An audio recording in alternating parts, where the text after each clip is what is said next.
Okay, you guys, what is up? The King of Lightning is here today to do One Piece Chapter 682 review. Now, I do apologize for the late review, but I have a life. This may shock you, but sometimes I have shit to do. So I do apologize.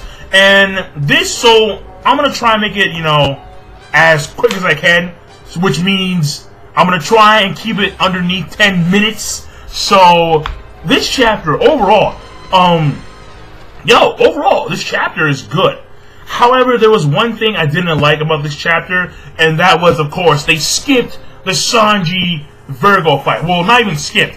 It was nerfed. Because, and the thing is that the reason why for me it's a big deal is because A, Sanji is my favorite character. B, because I really want to see the full potential of the three powerhouses of the Straw crew, meaning Luffy, Zoro, and Sanji. I mean, these three, I want to see them in full-blown, all-out fights. I want to see if Zoro's Ashra, if his demon is trapped in his, left eye, or if Sanji can maintain this all-body fire state, or if Luffy can do, a Red Hawk Storm, or, a full-body armament hockey, or something of that nature. I want to see the full capacity of each of the big three, or each of the powerhouses of the Straw crew. And Sanji had a great opportunity to go all out with Virgo. Even if he lost, I didn't care. I really wanted to see how powerful Sanji was at this point in time. If he had also attained other Rokishi moves, like, Soar or Runkek, yada yada yada. So that's what I wanted to see. And Virgo was a great opportunity. However, they decided, you know what, we're going to have Virgo face off against Smoker instead. Because, Smoker and Virgo, they have that connection. They have that tie. And thus the fight will be more significant if Virgo faces off against Smoker. So it makes sense. But to me personally, I mean, even though it makes sense, I was really, really disappointed. I really was. So, but hopefully next arc. Hopefully next arc, they get caught up with, Big Mom in some way, shape, and form. And then we will see Luffy, Zoro, and Sanji go all out. That'd be great shit. I mean, that'd be fantastic shit to see. So, but that is the only real issue that I have with this chapter. The rest of the stuff was, spot on. Well, not spot on perfect, but, it was damn good. So basically, this chapter starts off. So overall, a good chapter in One Piece. So basically, this chapter starts off. And what happens is that Law, he's walking to, the sad location, and he's just smiling. He's like, yeah, evil as fuck.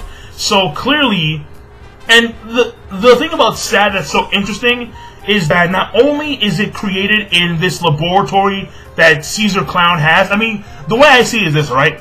Caesar Clown is making all this crazy shit, crackhead kids, sad, Shino Kuni. So if Caesar Clown is this ambitious with his science and his research, then imagine Vegapunk. I mean, Frankie's current body is made from a schematic from Vegapunk's childhood. So imagine Vegapunk. He's probably making the craziest shit as we speak. Just crazy. I mean, he was able to recreate the laser of Kizaru in a pacifist. So it's really? So I am very, I really want to see Vegapunk. I really, really, really, really, really want to see Vegapunk, what he's scheming, what he's plotting, what he's doing, all the shit. But basically, that right there is the only scene we see of Trafalgar Law, the whole entire sad thing, smiling, evil shit. And then we get to Sanji, and Sanji, well, basically we get to the Marines. And the Marines, they notice that Sanji's not behind them. But however, even though, they're like, Blackleg, where are you, are you still fighting the fake Virgo, yada, yada, yada. What happens is that Sanji comes out of nowhere. I have no idea where he came from, but he came, he just appeared. And then he was A-okay, carrying two Marines, but he still does have that fractured leg. Yeah, no, fuck that, no edits. Yeah, fuck that shit. And what happens here is that at this point, he notices that, well, no, not him. The people, the Marines, they notice that the fake Virgo is not there with them. And then they ask, well, is that really Virgo? Yada yada yada. And then Tashigi tells them, well, that's clearly a fake Virgo, because the real Virgo would never do that kind of shit. So clearly she is maintaining the morale of the Marine troops, because if their morale were to falter, then they would lose all hope, and they'd probably be less likely to do stuff, and etc. So that there, pretty cool. And by the way, Sanji stated that he only cares about his female fans. Okay, fair enough. I mean, Sanji, yo, you still my nigga, but alright, okay. I feel you, Sanji. I feel you, right? You want that poo tang? Okay, good. Good shit. So what happens is that we see Virgo, and Virgo is actually he's using the Geppo, and he's like chilling, and he very skilled. Like seriously, he's able to maintain. He has his hand behind his back, talking on a Dendemushi, and he's actually Geppoing horizontal, which is something I found very interesting. So like in like a nice fashion. So clearly we see skill for his Rokishi styles. And he's Geppoing sideways, and he's talking on a Dendemushi. And this Mushi, on the other end, is Don Quixote, Don Flamingo. And he's on this island in the New World called Dressrosa. Alright, Dressrosa. Alright, say it like a Spanish, Rosa. So, he's on Dressrosa. And what's happening here is that he's talking to Virgo, and Virgo is informing him about the situation. However, what happens here is that because it's very strange, because as Don Flamingo is talking on the Dendemushi, he is being assaulted by this woman. I'm like, what is going on right now? And what happens is that this woman, she's crying. She has like a maid outfit. She's crying, and she's tearing up. 2 swords on her back. Apparently, her hand transformed into like a cannon barrel. So this notifies me that she is a Delphi user. And then she fires a cannon directly at Quixote's face, and it did not faze him whatsoever. He's just like, and he's still talking on the Dendemushi like nothing fucking happened.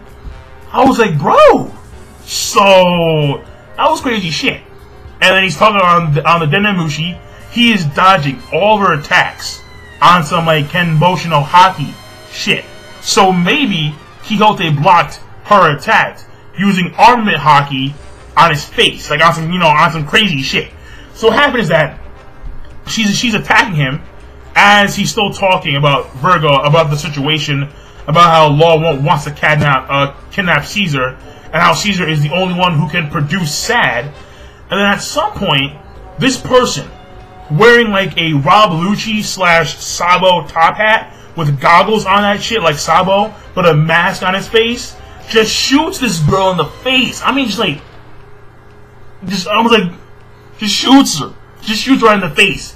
And there's some other weird person, like a woman, or I think it's a woman, or a man, like some weird, like, I don't know, like page 12, or like whatever page, like after this chick gets shot, like this weird big person, I don't know, like, I can't even tell if it's a woman or a man.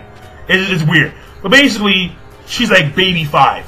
What are you trying to do against the young bastard? I'm like, what the fuck is going on? And all these people are just chilling, like some little girl eating some fruit. These old guys, this old guy and this old woman playing cards and shit. And they're like, well, what do we do with Law? And then Law tells Virgo, kill him. No mercy. Make a statement. Kill him. I was like, okay. And Virgo's like, okay, fine. I'll bring back an ear. I was like, wow, okay, so clearly they're gonna go in. And then what happens is that he rings up Joker and Monet, and then he controls this woman, and using her own ability, forces her to make a gun barrel and put it in her own mouth. I was like, okay. And then he notifies Monet and Caesar Clown to watch out for Luffy, because he may be stronger than Law. And I will send Buffalo and Baby 5, the same woman who's attacking him, to assist you at Punk Hazard. So more individuals will be assimilated into this arc, which to me is a sign that this arc will continue much longer than I thought it would. So, I mean, the way I see it is that the New World is big, it's huge, and it's going to take Oda a long time to cover a lot of the material in the New World. That's if and only if Punk Hazard is not smack dab in the middle of the New World. I highly doubt it. I highly doubt it. I mean, I'm assuming that Punk Hazard is at somewhere at the end. Somewhere at the beginning of the new world. Okay, not the middle, at the beginning. That's what I'm assuming. So what happens here is that right there is the last scene we see of Flamingo. So we know now that Flamingo is going to send Buffalo and Baby 5 to Punk Hazard. Then what happens here is that we get a scene of Zoro, and he's still chilling on Brownbeard's back. The dragon is completely destroying the laboratory, and at some point, Brook and Kinemon want to go kick the dragon's ass. Kinemon because, well, we don't know why. It's assumed to be a samurai swordsman spirit, but later on we find out that it may be hinted towards something that happened in the past with the dragon. We're not too sure as to what it is yet. And the reason why Brook wants to go fight the dragon is because Brook apparently was going to be targeted for the dragon's meal, but the dragon darted away because the dragon realized, oh wait, you have no meat, no homo. So it was like, what the fuck? So Brook is pissed off. And what happens is that Brook and Kinemon are arguing, but then what happens is that Nami actually lures the dragon into a thunder trap on something. Like, it was funny because like she's doing like the ninja hand jutsu signs. That was really funny. And what happens is that Usopp assists her with some smelly flour. Robin also helps out with like a clutch, you know, like she grabs the dragon's wings and does like a hold or a clutch. Then the dragon gets pissed off, alright? And then the dragon lunges at Kinemon and Brook. The dragon breathes fire. Kinemon cuts the fire. Brook and Kinemon jump in the air. Then they do a tag team attack. Brook does the Gavotte Bon Devant, and then Kinemon does the Flaming Flash, which is a really cool technique name. And then the dragon gets frozen and at the same time charred. So it's a combination of the ice and fire, you know. So, you know, I mean, that there is an old school elemental combo, you know, clash type of thing, you know, fire and ice. And what happens is that we see Buckbeard, well, not Buckbeard, Buckbeard, we see Brownbeard, and he's running and shit, you know, running. And what happens is they look up, and before they look, well, actually, no, before that, we see Kinemon, and he's kicking the dragon. And apparently Kinemon's really pissed off at the dragon for some weird reason. We're not sure why that is, but we'll find out later on in this arc. And what happens is that they look up, and Chopper apparently is fighting the kids. He's trying to hold them down, trying to maintain them. He's covered in blood and shit. And the kids are fighting back with like pipes, and it's like, what the fuck is going on? And then we get a scene of some random kid in some random room and shit. And then this is where shit gets really fucking weird. Because it's like, this girl, because this one guy asks her where the other kid go. And the other kid is Momonosuke? Yeah, Momonosuke. And basically, she tells this guy, Momonosuke went into the forbidden room and turned into a dragon. I was like, so there's a forbidden room, and in this forbidden room, you turn into a dragon? What? Like what? Wait. Like, what is this, Hogwarts? Like, what's going on? Wingardium Leviosa. Like, wait, what is going on? Why is there a room that turns you into a fucking dragon? What is going on this island? No. This is some weird shit. I mean, that means that maybe, if Luffy and the others ate that one dragon may have been a human. Which means that we saw some cannibalism from Luffy and Robin and Usopp and Zoro. Yo, that's, yeah. It's a whole new level. That's a whole new level of fucked up. I mean, we did hear, we didn't see, we heard Big Man eat some people. So, right now, Luffy and Zoro and Robin and Usopp may in fact be on that same level of fucked up if they're actually eating dragons who were once humans. Yeah, that's pretty fucked up shit. But and also this also lets us know that maybe Momonosuke or Momonosuke, whatever his name is, all right, he could be the son of Kinemon. trapped in a dragon cow body.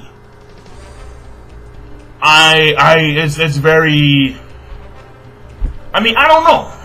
The whole entire sad thing, the whole thing with, the dragon room, the cracked kids, the fucking, Shino Kuni, it's like, what is going on? Like, everything can be classified into what is going on. It's so, there's so much shit going on in this arc. And I love it. I fucking love it. I really do. Because, I mean, look, even though the whole entire Sanji thing, that kind of made me mad a little bit.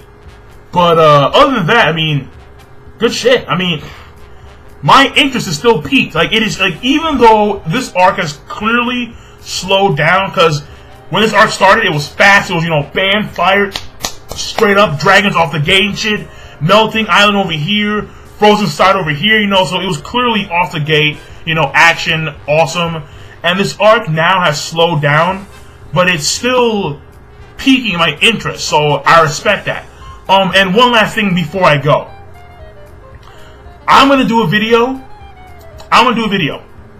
this weekend explaining my thoughts and predictions for the New World. So if you're a One Piece fan, be on the lookout for my New World prediction / thoughts video, alright? And the headline is gonna be this: Sanji versus Kizaru. That's right. That is right. Okay? Sanji versus Kizaru. Why is that? Because Oda has hinted at this shit too many goddamn times. If you're a Sanji fanboy, you may have in fact picked up the little signs that Oda gives you that Sanji does something that is very reminiscent of Kizaru. It's like, what the fuck, bro? What the fuck? I mean, not just the fact that they're predominantly leg users, but there's other shit to it.